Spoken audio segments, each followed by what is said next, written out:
Have you ever considered the environmental impact that those single-use plastic trays that we all like to use have on the environment? Well, in this video, we're going to give you several alternative methods to growing seeds and flowers that do not involve using plastics. From recycled materials to innovative containers, these methods will not only have your flowers flourishing, but will also help the environment immensely. Hi, I'm Dr. Tom Warren, and you're watching The Plant Doctor. Let's get started.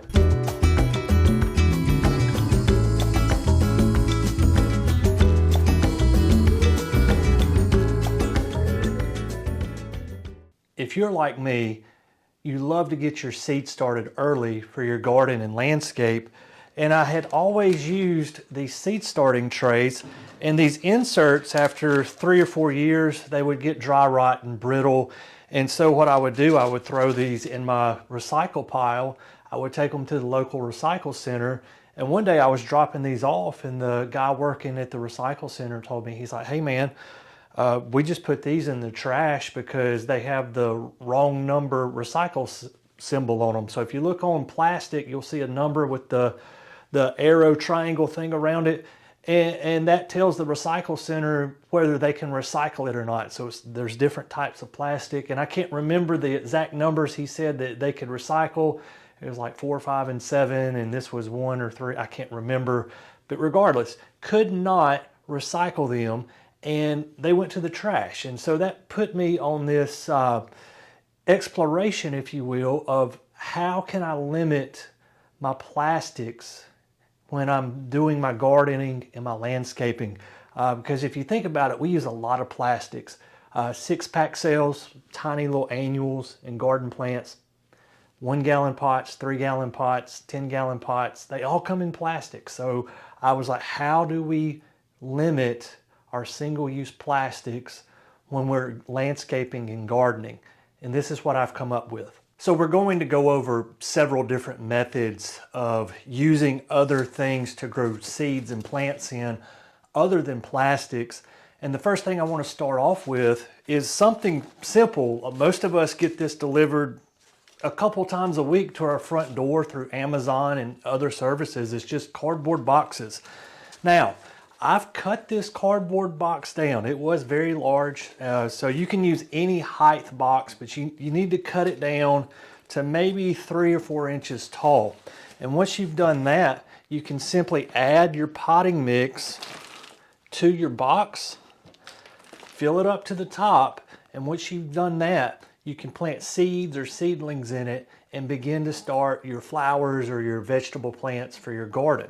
Cardboard is a great alternative to using plastics, mainly because it's going to break down between 3 months and 1 year, depending on the environment in which you live. I live in the southeastern United States. This box would break down in 3 to 6 months in the environment. It's very hot, it's very humid, so there's a lot of water, there's a lot of decomposition going on. We have very acidic soils here. If you live somewhere that's more arid, it may take closer to a year.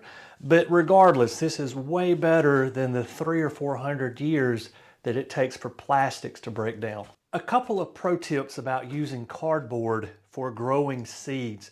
The first thing is make sure that the bottom of your box is taped. You do not want to remove this tape because you are putting soil in here. If you were to lift this up without tape on it, the soil is just going to fall through the bottom of your box. If you just need to grow a small amount of plants, one thing you want to consider is just using a paper fast food cup like I have here. Now, this is not completely paper or cardboard. It does have a layer of paraffin wax on it. And so I looked this up. It's going to take a little bit longer for this to decompose in the landfill. It's going to take maybe 5 years or so for this cup to completely decompose because it does have a wax covering on it. But when we think about the 400, 500, 600 years it takes for plastic to break down, this is a much, much better option. Also, the additional benefit is we are reducing a single-use item. So if you just use this at the fast food restaurant and you drink your drink with it and toss it, we've just used it once, where we could bring it home and use it again to maybe grow 3 or 4 plants in the bottom of this. But one thing you need to do with this cup here is, unlike with the cardboard box that's going to slowly leach water, since this does have a wax covering over the outside and the inside, it's not going to leach water. So what you'll want to do is simply cut 1 or 2 small holes in the bottom of the cup, so when you do water, that excess water has a place to go. A third cardboard option is, when you're done with a roll of toilet paper or you're done with a roll of paper towels, is to save the cardboard roll. So this is the cardboard off of a toilet paper holder here. And you can use paper towels as well, but the paper towel ones are much longer. You'll need to cut those into thirds or fourths. And you'll need a brown paper bag and also a rubber band. So what you want to do is tear off a piece of your brown paper bag. Make sure that you double it over. So we want to have 2 sides to the paper bag, and you're going to take a rubber band and you are going to put the paper towel over one side of your toilet paper holder, and then use the rubber band to secure it in place. Then from there, you can simply fill it with potting mix. And you're not going to grow a lot of plants in this, but if you're just trying to grow like 1 or 2 little plants, get them started, this is perfect. You can even plant this in the ground. Once your seedling gets up and germinated, what you could do is take a knife, poke some holes in this paper towel holder here, or toilet paper holder, whichever one you elect to use. The brown paper bag is going to decompose in a week or 2, and the cardboard for the toilet paper holder is going to decompose in a couple months. But as those roots begin to grow, they're going to come out of the bottom because the brown paper bag decomposes so fast. And then if you've got holes in the side of your paper towel holder here, the roots will come out of that, and the cardboard here is going to get so soft and supple, the roots are just going to push them out of the way. So you could actually put that in the ground and plant it and not have to worry about having a detrimental effect to your plant. The last thing I want to show you has nothing to do with cardboard. Instead, we're going to use a recyclable metal, aluminum. You can pick these cheap aluminum trays up at your local home improvement store. I got these at my local Lowe's, and they're like $3 or $4. And the good thing about using aluminum is you can use this literally for decades. And if you get to the point you don't need it again, any recycle center is going to accept aluminum because it's so easy to recycle. So there's 2 methods here that I want to show you, and the first one's easy enough. What you would want to do is poke a few holes in the bottom of your aluminum, and then from there you can fill it up with your potting mix and plant your seeds.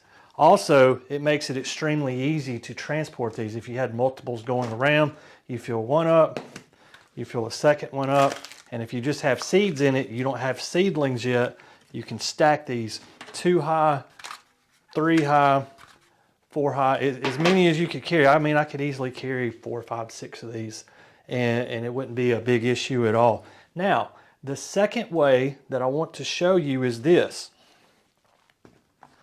I'm a fan of watering from the bottom up with seedlings. So what do I mean by this?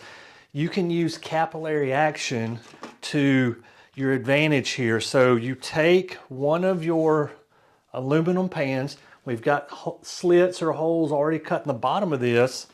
Take your larger pan, fill it up with water, and then you can place your seedlings in the water, and that's going to wick the moisture up from the big pan into these small pans. And you may only have to water maybe once or twice this entire period. If it dries out, you may have to add some water, but most of your seedlings are going to be up in about 14 days anyway. At that point, you're going to want to remove them anyway and plant them in your garden. If you have a tip, trick, or hack that you use in your landscape or garden to limit your use of plastics, please share those with us down in the comments below. Here on the channel, I like to think of us as a community of learners, and I would love to learn something from you, the viewer. Guys, as always, thank you for watching The Plant Doctor, and until next time, happy gardening.